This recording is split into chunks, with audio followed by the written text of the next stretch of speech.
ng fireworks. Iilan lang po yung mga nagbubuhis buhay o kumakapit ng patalim para mabuhay.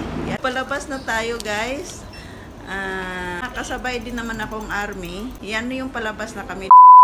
I-scan na natin ang ating ticket para tayo makapasok doon sa train.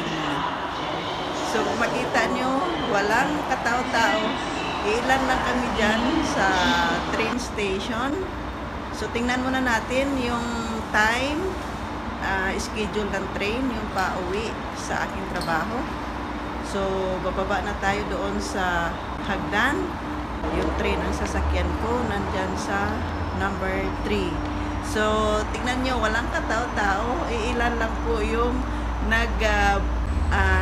buhis buhay or kumakapit ng patalim para mabuhay dahil umuulan po ng fireworks.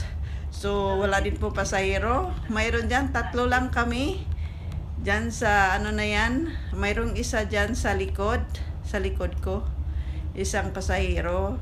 Basta dyan banda kami ay 3 lang kami katao. Dumating na yung train sa last station. So bababa na ako. Yan, sana ganito din sa Pilipinas na konti lang yung pasahero. So may nakita akong isang pasahero dyan, naghihintay din siya na bubukas yung pintuan. At mayroon ding isang lalaki na nakaabang mismo doon sa harapan ng pintuan at naghihintay sa pintuan na magbubukas ito. So siguro nagmamadali siya kasi nangunguna talaga siya sa pintuan eh. Kaya ganon. So ayan, nagbukas na. Kaya bababa na kami.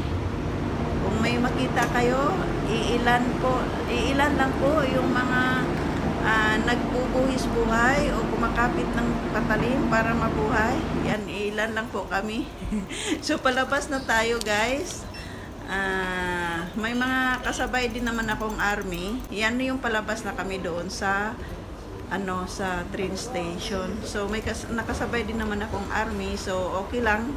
Hindi dapat matakot kasi yung mga yan talagang nilalaan nila yung buhay nila para protektahan ang bansang Israel at ang mga civilians.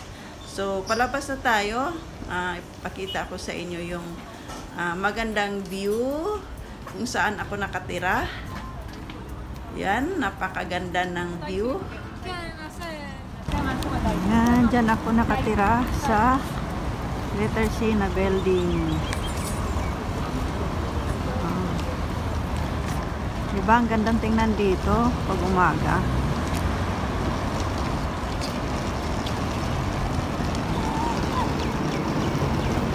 Dito ngayon ay alas 7 ng umaga.